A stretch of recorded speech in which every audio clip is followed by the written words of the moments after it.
Bien, vamos a la palabra de nuestro Dios, Proverbios, libro de Proverbios, capítulo 17. Vamos al libro de Proverbios, capítulo 17 para el día de hoy. Y vamos a leer solamente el versículo 1, ¿ya?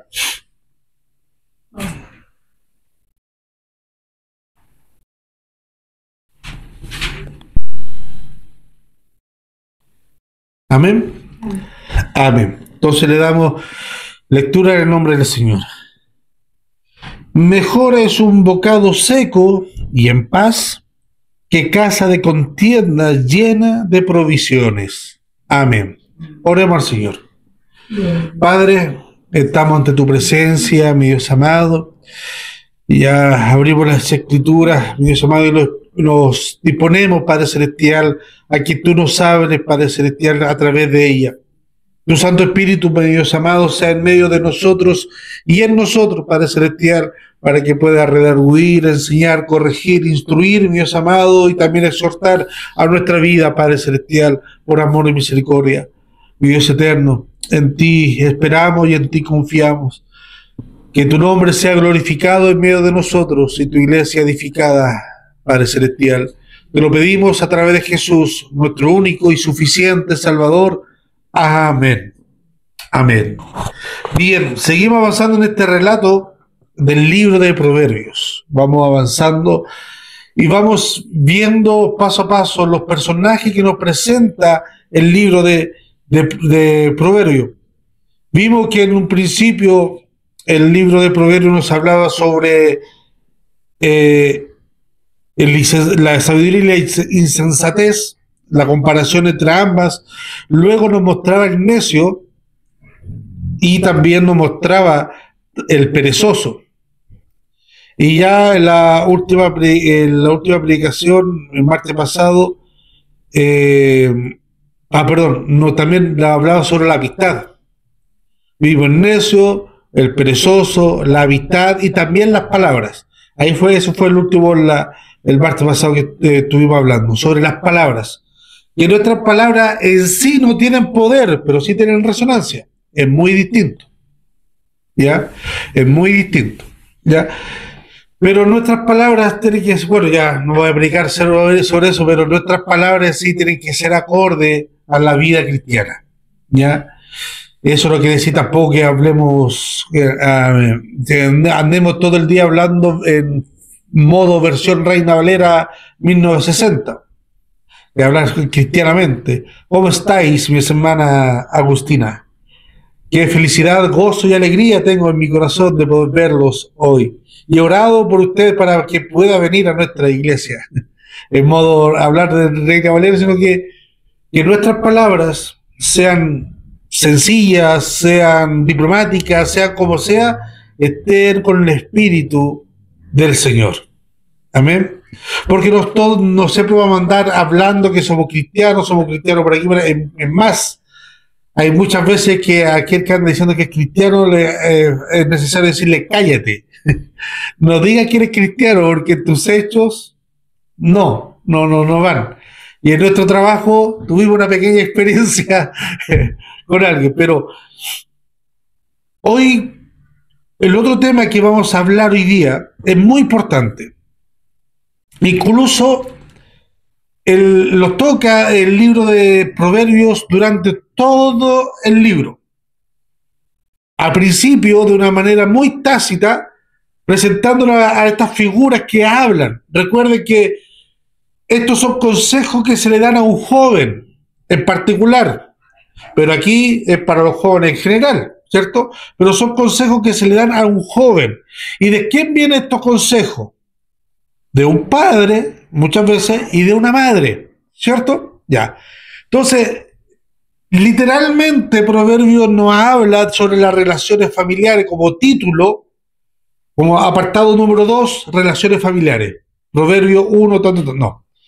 Pero a lo largo de todo el libro, a lo largo de todo lo que la narrativa del libro, el proverbista nos habla sobre las relaciones familiares y cómo nosotros, como cristianos, porque estos son expresiones, consejos, sabiduría que son para cristianos, ¿ya? Difícilmente yo lo puedo poner esto, hablar sobre los roles y las funciones matrimoniales a un padre que no es cristiano. Que su ejemplo máximo fue un papá que fue muy machista y muy golpeador con su madre. Entonces lo más probable, hay dos opciones. Él sea, cuando ocurre eso en una familia o en cualquier lugar, hay dos opciones. Este niño va a replicar lo mismo que vio, porque ese es su modelo, o va a ser todo lo contrario. Va a ser una persona muy pasiva y va a ser muy abusada por la otra persona. Siempre pasa eso. Un trabajo muy forzado de que hay una línea entre la mano dura y la flexibilidad, entre el amor permisivo y el amor no permisivo. Pero lo que se puede ver en la estadística pasa eso, o replica el abuso que él vio en su papá, o él es muy pasivo y la mayoría hace lo que quiere con esa persona. Porque tiene el miedo intrínseco o el trauma de que no, como mi papá fue violento, yo no soy violento. Y lo confunde, como muchas veces se confunden manso con menso. Somos llamados a ser mansos, pero no mensos. Entonces, el libro de Proverbios habla sobre las relaciones familiares. Es más, la Biblia habla, es un manual para las relaciones familiares. Si nosotros nos vamos al Antiguo Testamento, tenemos 10 mandamientos que fueron entregados a Moisés en piedra, ¿cierto? De los 10, 3 hacen alusión a las relaciones familiares. El número 5, que dice, honra a tu padre y a tu madre. El número 7, no cometerás adulterio, y eso es dentro del matrimonio. El número 10, no codiciarás a la mujer de tu prójimo. Es más, Dios le dio un poco más de énfasis a un mandamiento que es el 5. El 5 le dice, honra a tu padre y a tu madre para que tus días se alarguen en la tierra que Jehová te da. Y el apóstol Pablo dice que ese es el primer y único mandamiento con promesa. Y tiene que ver con la relación familiar. Entonces, vemos que en la Biblia y también en Proverbios, la familia ocupa un lugar central en la sociedad que recibe el pacto en el monte de Sinaí. La familia es central. La lealtad dentro de la familia que Dios mandó en el Sinaí se pone en obra en el libro de Proverbios. ¿Ya? Encontramos muchas visiones hogareñas en el libro de Proverbios. Por ejemplo, hijos fielmente criados, padres preocupados por no, veamos un poco, aquí el papá no le está diciendo no pololees, porque muchas veces los papás, como no hemos tenido esa instrucción, cortamos todo. En vez de educarlo para que le coja bien, dijimos no coja. ¿Cierto? Usted se ha fijado los niños que son muy chicos y son niños de su inocencia, pero a muy temprana edad empiezan a tocar sus partes íntimas.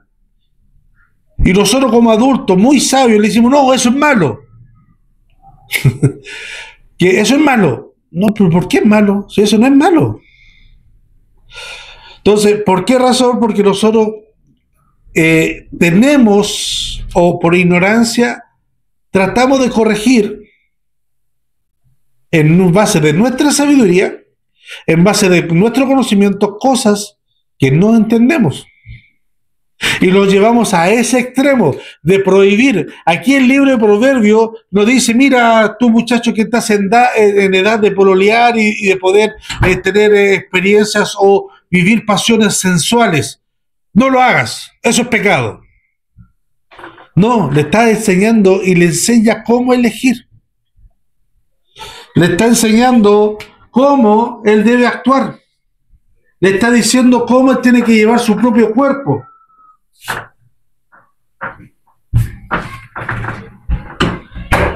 Es muy diferente, muy distinto. ¿Se dan cuenta? Proverbios le enseña qué debe fijarse la mujer. Le enseña que sí, la relación sexual es algo dado por Dios, pero en cierto momento, en ciertas reglas y ciertas condiciones. Y si tú quieres hacerlo antes, va a venir, como lo vimos la vez anterior, el devorador y te va a cargar y tu camino va a ser aún más pesado. ¿Se acuerda cuando vimos el ejemplo del necio y que la mujer andaba buscando al muchacho más necio por ahí? Así es la cosa. Entonces, en la familia nosotros vemos en Proverbios hijos fielmente criados y padres fielmente preocupados en guiar, enseñar. Entonces nosotros muchas veces por el susto, por el pánico o por la ignorancia, muchas veces a ese niñito que tiene 2 años o 3 años, cuando se está tocando su parte íntima, le decimos, no, sáquete la mano, es malo, es malo. Entonces, en vez de enseñarle y corregirle correctamente. Así igualmente con más adelante, cuando en los temas puntuales que vayan desarrollando nuestros niños de la adolescencia, preadolescencia, la adultez, luego más adelante cuando ya estén casados, la maternidad, cómo debe vivir después de que la mujer haya parido, cómo debe relacionarse el hombre, a qué debe de enfrentarse, o qué debe vivir en esos momentos cuando la mujer recién, porque la hormona de la mujer después cuando parte, da a luz, es un caos, por hermano. Es un caos. Y el hombre se lleva por instinto. ¿Cuántos de nosotros conocemos familias, o a no ser nuestras propias familias, que nuestros antepasados no respetaban cuarentena, no respetaban nada? Y tenía cabros chicos seguido tras seguido, uno tras otro. No respetaban y la pobre mujer reventada. Por ignorancia. Pero el llamado del Señor a nosotros como hombres es cuidar a nuestra mujer en todo tiempo, en todo momento. Entonces, todo eso va a la educación de cómo nosotros enfrentamos. Y la palabra de Dios nos muestra luz para esos momentos. Entonces, nosotros podemos tener carencia de familia, carencia afectiva, podemos tener carencias emocionales o carencia de formación, pero cuando llegamos a la presencia de Dios y Dios nos pone adelante la Biblia y nos pone en una iglesia donde se estudia la palabra de Dios conforme a ella lo exige, va a ocurrir un tiempo de que nosotros nos vamos a poder alegar de ignorancia. Va a pasar un tiempo que Dios nos va a dar nuestros hijos y los vamos a criar y los criamos mal y decir, no, que a mí nadie me enseñó a ser padre. Sí, está bien, a lo mejor tuviste un mal ejemplo. Pero aquí en la Biblia encontramos el mejor ejemplo. Y nosotros como cristianos somos llamados a estudiar ¿qué cosa? Los malos ejemplos de los hermanos en la iglesia, somos llamados a estudiar la Biblia. Entonces muchas veces encuentro razón, pero son excusas simplemente. A personas que dicen, no, que yo me salí de la iglesia porque la vida del pastor era desordenada. El pastor engañaba, en la familia acá, el hermano de este, son excusas. Porque muchas veces, y aunque suene frase cristiana, nosotros vamos a la iglesia a mirar a Cristo y a estudiar lo que enseña la palabra, no la vida de los demás. Porque toda nuestra vida, del pastor para abajo, es una vida pecaminosa que está en constante transformación bajo la gracia y la misericordia de Dios. Mi vida tengo que moldearla a lo que dice la Escritura y trabajamos con eso y trabajamos y mi esposa trabaja conmigo y hasta que se cansa muchas veces de que hacía hacer esto con los niños, con la familia, trabajar con la familia y esto y todo el tema. Porque ciertamente nadie nos crió a nosotros. O no tuvimos una charla para educar a nuestros hijos, pero tenemos la Biblia y ella es nuestra guía. Entonces, el libro de los Proverbios nos muestra, nos da luz sobre todos estos temas puntuales. El libro de Proverbios también desenmascara los pecados que atacan en particular el orden de la familia. Por ejemplo, en Proverbios 1:18 dice, pero ellos a su propia sangre ponen acesanchas y a sus almas tienden lazo. O sea, a su propia familia. Proverbios 2:18 dice, por lo cual su casa está inclinada a la muerte y su vereda hacia los muertos. Todo esto arroja luz sobre la enseñanza del quinto mandamiento, que habla sobre la vida, de vivir una vida larga, de honrar a nuestros padres y a nuestra madre. Cuando el hombre viola el plan de Dios para la familia, acorta su propia vida. Y en Proverbios 4:10 dice, oye, hijo mío, y recibe mis razones, y te multiplicaré años de vida. Entonces, aquí en Proverbios nosotros vamos a encontrar, y también en toda la Biblia, pero en Proverbios vamos a encontrar riqueza.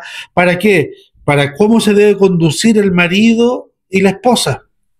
Y también cómo debemos educar nosotros a nuestros hijos. Y también cómo los hermanos deben relacionarse entre sí en la palabra de Dios, en la Biblia, que no son solamente consejos meros aislados, sino que son un compendio de que nos habla de cómo nosotros podemos vivir en santidad antes del matrimonio, durante el matrimonio, después del matrimonio, cómo vivir nuestra sexualidad, que es un regalo de Dios dado para el hombre. ¿Para qué? Para que se disfrute de la mujer de su juventud, para que pueda procrear y también pueda disfrutar con ellos.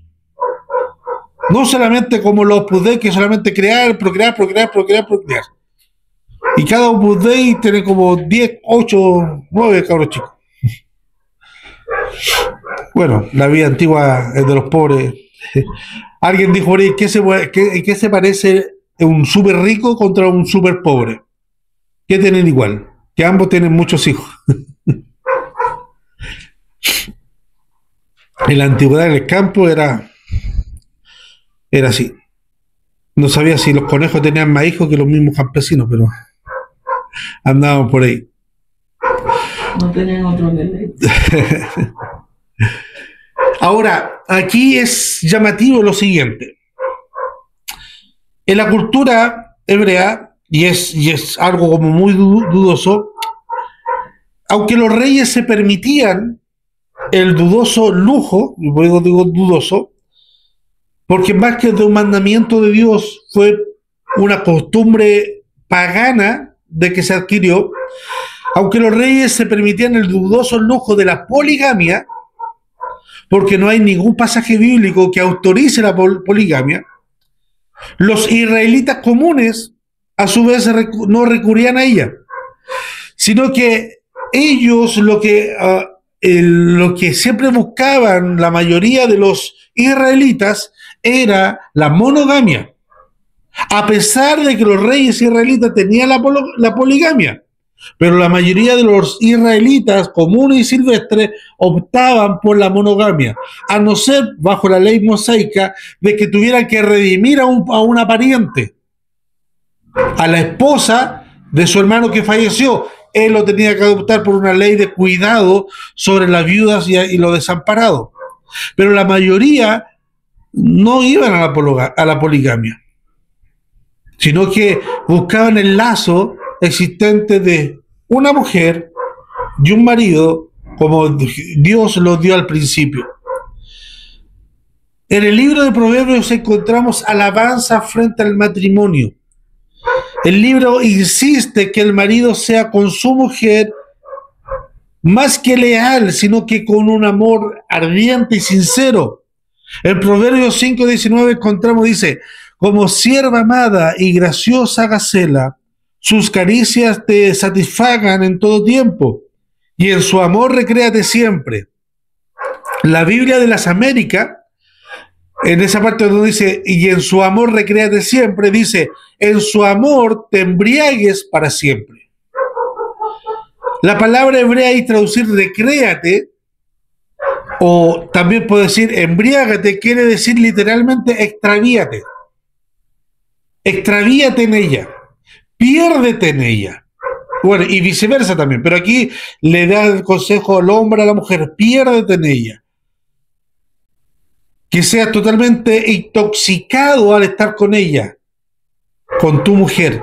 Entonces, es curioso que nosotros podemos ver que los reyes adoptaban la posición de la poligamia pero toda la Biblia habla e impulsa a la monogamia. ¿Y eso por qué pudo haber pasado? Por la terquedad de nuestro corazón. Jesús le dijo, Moisés tuvo que hacer carta de divorcio por la dureza de vuestro corazón. Por eso Moisés tuvo que hacer carta, porque el principio, el modelo original no era que se separen, pero por la dureza de vuestro corazón, Moisés tuvo que habilitar la carta de divorcio. Alguien puede buscar 1 Corintios 7 del 3 al 5. Entonces, la Biblia para el matrimonio y sobre todo Proverbio habla de una relación profunda entre el hombre y la mujer. Y aquí vamos a hacer hincapié. Y el mayor peso de la responsabilidad de un buen matrimonio, de una buena relación, cae siempre en el hombre. Siempre. Así que muchas veces dice que el problema fue de la mujer, Adán y Eva pecó. No, el problema fue del hombre. Siempre fue del hombre porque se descuidó de la enseñanza. 1 Corintios 7, del 3 al 5. ¿Lo tienen? Sí. Léalo. El esposo debe satisfacer las necesidades sexuales de su esposa y la esposa debe satisfacer las necesidades sexuales de su marido. La esposa le da la autoridad sobre su cuerpo a su marido y el esposo le da la autoridad sobre su cuerpo a su esposa. No se priven el uno al otro de tener relaciones sexuales a menos que los dos estén de acuerdo en abstenerse de la intimidad sexual por un tiempo limitado para entregarse más de lleno a la oración. Después deberán volverse a juntar a fin de que Satanás no pueda tentarlos por la falta de control propio. Amén. Esto confirma totalmente lo que dice Proverbio. Como sierva amada y graciosa gacela, sus caricias te satisfagan en todo tiempo y en su amor recréate siempre. Ahí está hablando de un amor pasional, una relación profunda entre el uno y el otro. Y ahí lo confirma el apóstol Pablo en Corintios. Ahora, entonces, cuando la falla, según Proverbio, cuando la persona no cumple, sea hombre o mujer, no cumple la promesa del pacto matrimonial, comete un pecado, pero no solamente contra Dios, sino comete un pecado contra su amigo íntimo. Porque de ahí pasa a ser, cuando hacen el pacto matrimonial, pasan a ser compañeros íntimos. Entonces el pecado no es solamente ante Dios, sino que también falla ante la amistad prometida. Entonces la expresión el compañero de su juventud, que habla Proverbios 2:17, viene de la misma palabra hebrea que se traduce en el Proverbio 2:16-28, 17:9, como mejores amigos. Esta es la profundidad de la relación que hay en el matrimonio y que se convierte durante el tiempo. Entonces, el matrimonio, primeramente, para sentar la base de una buena familia, hay que sentar la base de un buen matrimonio. Si los dos no saben cuáles son sus roles, sus funciones, bueno, si están fuera del matrimonio, se entiende. Se apela como a pecado por ignorancia. Pero ya estando dentro del matrimonio, o sea, dentro del evangelio, donde la luz de Cristo es alumbrada, por eso digo, porque los que están allá afuera, yo no puedo aplicarle esto porque están enseguecidos de sus tinieblas. ¿Creen que es normal un hombre afuera en la calle gritarle a la mujer afuera en la calle todas las cosas? Eso es normal. Se ve aquí, se ve allá, se veía cuando yo me crié en la población La Victoria, se veía cuando yo me crié en la población El Castillo, en La Pintana, se ve en todos lados, de diferentes modos, de diferentes formas, pero matrimonios se gritaban. ¿Por qué? Porque su mente está entenebrecida. Y ellos repiten patrones que vivieron como modelo. Pero cuando cuando por la misericordia de Dios estamos en la gracia de Dios en medio de acá, no puede ser eso, pues, mi hermano. Y eso es un trabajo para todos, no solamente para uno. Entonces, como dice el apóstol, hay que esforzarnos en la gracia de Dios día a día. Esforzarnos constantemente. Y la palabra de Dios es nuestra guía.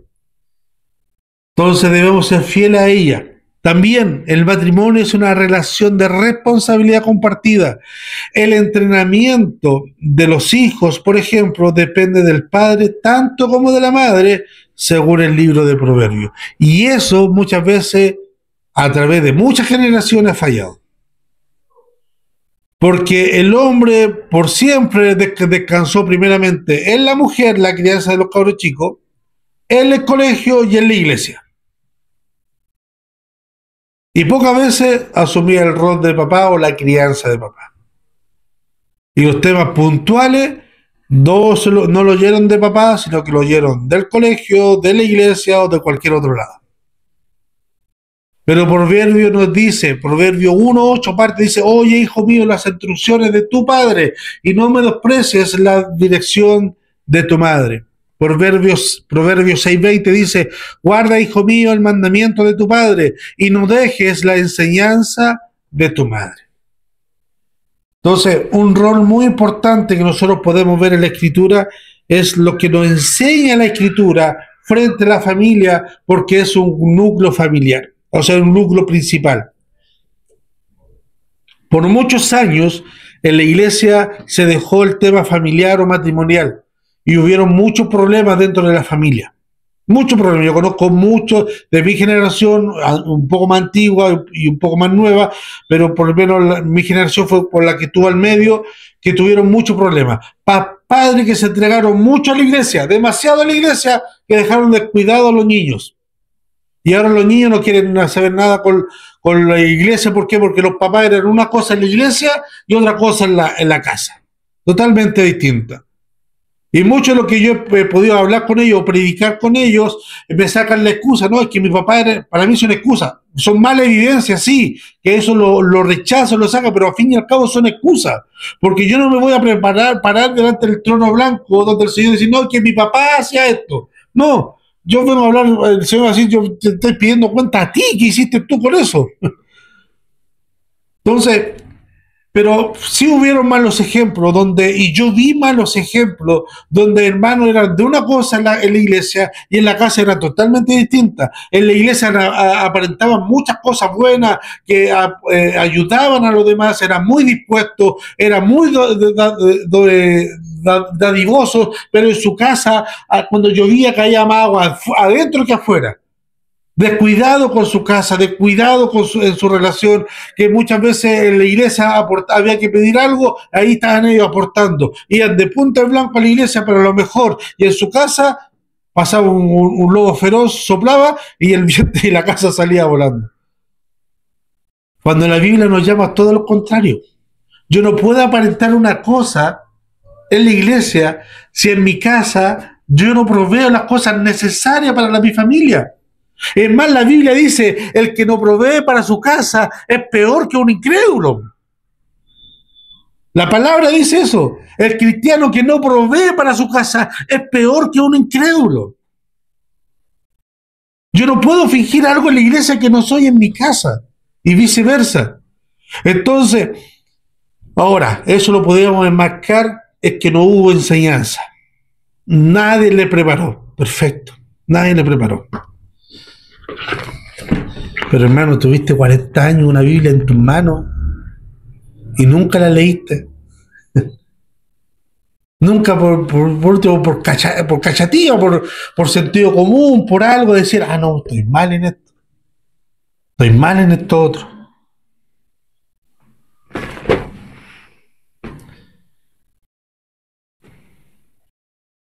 Que el Señor nos ayude, mis hermanos. Y a nosotros como iglesia también. Nosotros hemos tomado un tiempo de descanso para trabajar con los niños y adolescentes, por lo mismo para reformular todo esto, para basarnos en el libro de Proverbios, nuestro trabajo no solamente con los niños y adolescentes, sino también con los papás y con aquellos que cuidan a los niños. Porque nosotros lo hemos podido ver, trabajamos con los adolescentes, ¿cuánto? ¿1 hora a la semana? Y los niños, y hemos descubierto cosas interesantes en los niños. Pero si eso no se refuerza en la casa, ¿de qué sirve el trabajo de 1 hora? Entonces, Dios mediante nos ayude como iglesia ya a contar del próximo año, queremos, como con mi esposa, como pastores, trabajar más integralmente ese aspecto, tanto los niños, adolescentes y también los papás, en base en el libro de Proverbios. Porque el libro de Proverbios nos ayuda, ya hemos visto, nos habla de la amistad, nos habla de la palabra, nos habla de no ser necio, de no ser perezoso, que esas son cosas que nosotros podemos escoger. No que nací con esa deformidad, nací con ese gene de perezoso. No, yo soy perezoso porque soy por mi genética. O por alguno no, que yo me percibo hoy día como un oso perezoso. No. Son cosas que nosotros podemos ir mejorando. Y a través y a la luz de la palabra lo podemos hacer mediante su gracia. Entonces, trabajar en el ámbito de la familia nunca es tarde. Nunca es tarde, mis hermanos. Y antes lo que me decían mis padres, siendo yo hijo, no teniendo hijos, no teniendo pareja ni nada, me decían, no, yo soy tu papá y voy a ser tu papá hasta que me muera. Yo no lo entendía esa relación, pero ahora que soy padre sí entiendo esa relación. Y uno es papá y mamá hasta que se muera, aunque cabros chicos, o sea, ven la guagua, que le llamamos la guagua, sea un mastodonte de 2 metros con una barra o una mujer hecha y derecha, sigue siendo nuestra guagua. Por ende, familia siempre hay que trabajar. Y si podemos trabajarlo conforme a los parámetros bíblicos, mucho mejor. Porque la Biblia no nos niega nada, sino que nos educa. Nos educa sobre la fornicación, nos educa sobre la promiscuidad sexual, nos educa sobre nuestras relaciones familiares, nos educa sobre nuestras relaciones de amistad, nuestra laboral, cómo ser buenos empresarios, cómo ser buenos jefes, cómo ser buenos compañeros de trabajo. Nos educa de todo en eso. Y nos habla las cosas como son. Amén. Bien, le invito a que nos pongamos de pie, mis hermanos, y demos gracias a Dios por su palabra. Soberano Rey de toda gracia, te alabamos y te glorificamos porque tú eres bueno, Señor. Porque siempre nos instruye, mi Dios amado. Permítanos, mi Dios amado, ser una iglesia, como iglesia y también individualmente como creyente, parte de la iglesia, ser receptivo y abierto a tu consejo, mi Dios amado. Padre Celestial, hay un himno que dice, si antes no te amaba, Señor, si antes no te amaba, Señor, ahora sí. Si antes hacía las cosas mal, si antes hacía las cosas como yo pensaba que estaban bien, pero a la luz de tu palabra están mal, Señor, perdónanos. Perdónanos, Padre Celestial, y ayúdanos a corregir. Aún es tiempo de poder corregir, aún es tiempo de pedir disculpas, aún es tiempo, Padre Celestial, de poder corregir lo malo, mi Dios amado. Padre Celestial, danos la fuerza, la templanza, la constancia y la integridad para poder llevarlo a cabo, como iglesia y también individualmente. Gracias por tu palabra, que nos habla, nos corrige, nos redarguye, mi Dios amado, nos instruye y nos alienta a seguir adelante para seguir mejorando y creciendo en gracia y en sabiduría. Te lo agradecemos a través de Jesús, nuestro Salvador.